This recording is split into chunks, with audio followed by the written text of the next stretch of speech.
What's going on, guys? Welcome back to another episode of Drive Talk Cars. In today's episode, we're going to be tackling the wheel spacing on my E63 AMG.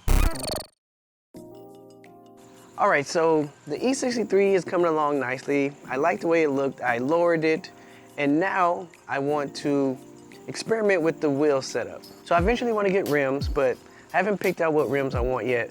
So in the meantime, I want to reduce this offset here and be a little bit more flush with the fender. In the front, it sticks in quite a bit. In the rear, not that bad, especially with me having it lowered. I don't want to go too far out. So what I decided to do was get this universal wheel spacer kit.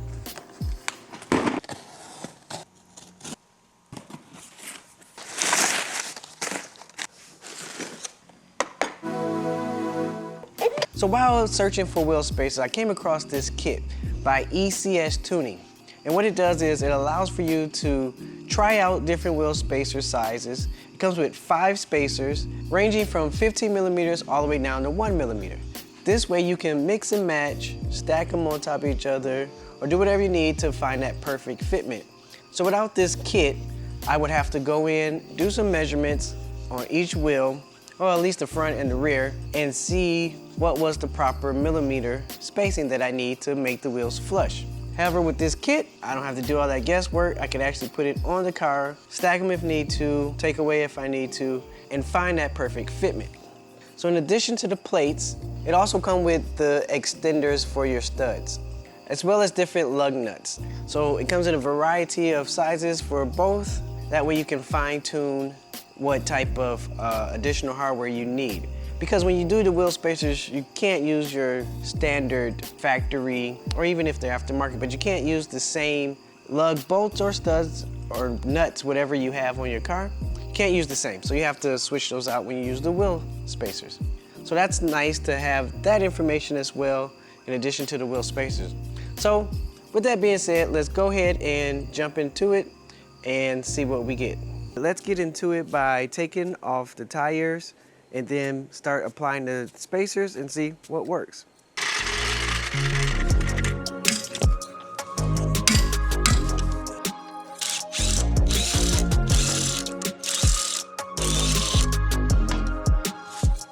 All right, so once you have your wheel off, then you can go ahead and open up your kit.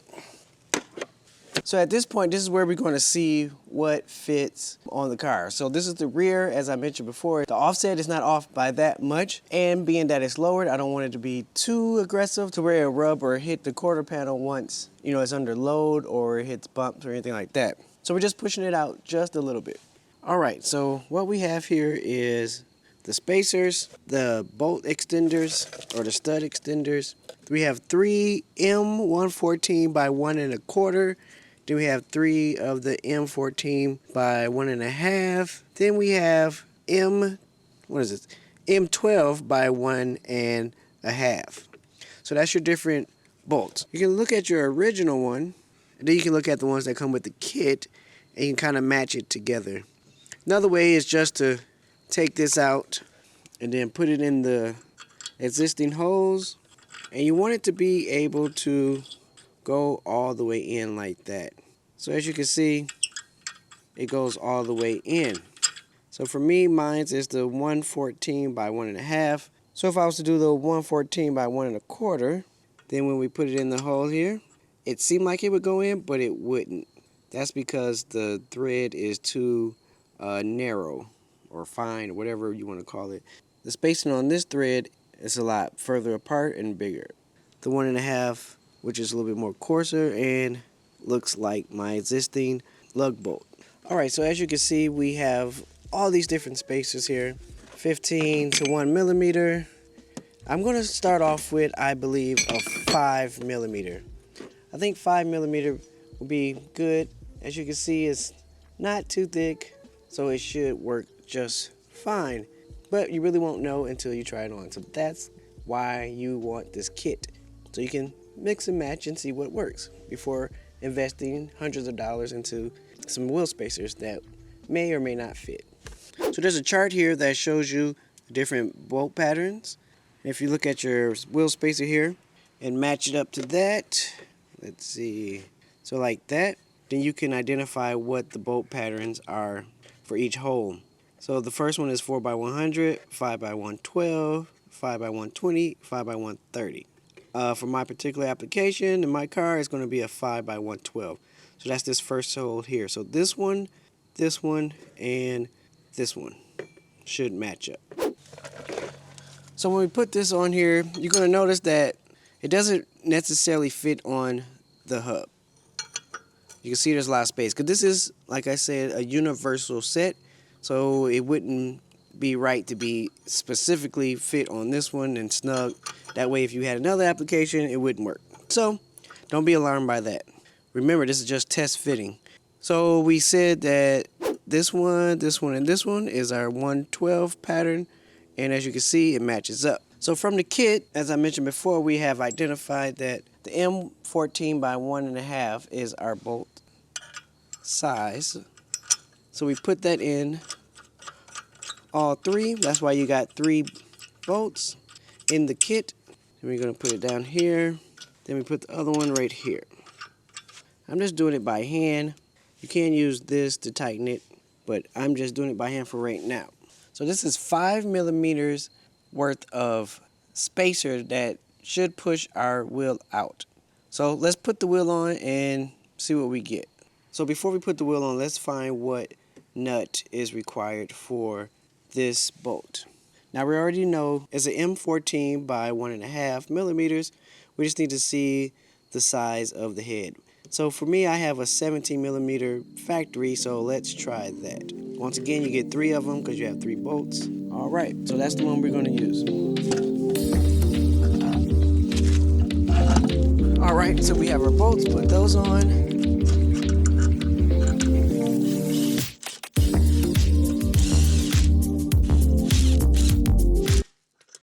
All right, so after putting the 5 millimeter wheel spacer on there, it's not much of a change. Not like I was anticipating. So I'm thinking we might have to go with a 10 millimeter spacer. Because once again, my car is lowered, so it'll be a little bit different if your car is not lowered than when it is lowered. But let's try 10, see what happens. So one thing to be mindful of is that spacers typically don't come in odd numbers. They typically are 5, 10, 15. You have some 12.5s, 20. So when you're using this kit, you don't want to necessarily make like 6.5 or 7, 13. Being that you can't stack these, you wouldn't do that in a real life application. So what you're going to do is find something that's as close as possible to those numbers that I listed and go with that. Typically you're going to go with one that's closest to the number that you came up with. Just depends on how much clearance you have that you have identified once you use the kit.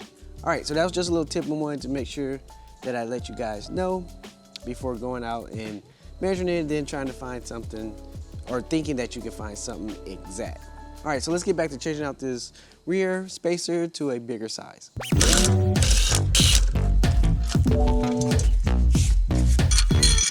All right, so we have the 5 and the 10. 5, 10, you can see the difference. It's pretty significant, so let's see how that works.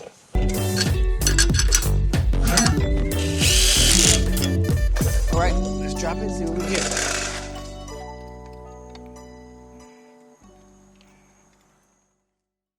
All right, so that's the results after putting on the 10 millimeter spacer.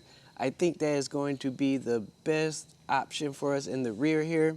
It's ultimately never going to be exactly flush unless you do some kind of rolling of your quarter panels or the inside of the fenders. And I don't want to do any of that, but for where we are, I believe that's going to be good. Now, of course, it's going to settle and you're going to get a little bit lower stance, I'm thinking, once I drive around. But like I said, these are for testing only, so you can't really drive on these. You only have 3 studs that your wheel is sitting on, and I don't want to risk any damage. This is looking good, so we're going to move to the front and then see what we get in the front. All right, so now that we're all done in the rear and we have that dial in, we know we're using a 10 millimeter wheel spacer. We're going to work on the front. Now for the front, it's sticking in a lot more than the rear, so I'm going to use 20 millimeters. I'm going to double it. Now, the kit does not come with a 20 millimeter wheel spacer, so I'm going to have to use a 15 and a 5mm wheel spacer. I'm gonna stack it like this, and that should give me my 20. Once again, you won't do this in the real world. This is just for fitment purposes only. At least I'm not. I don't know, you may want to or can, but I would not advise that. The solid spacer is the best bet. And like I said, they do come in 20mm, so there's really no need to stack wheel spacers. So let's jump into it, see what we get with the 20mm. All right, with the 15mm spacer, we're gonna put that on there first. Just like the rear, we're gonna find our bolt pattern. All right. Put our 5mm spacer on there like that. And that will give us a total of 20mm. All right, so let's put our tire on and see the results.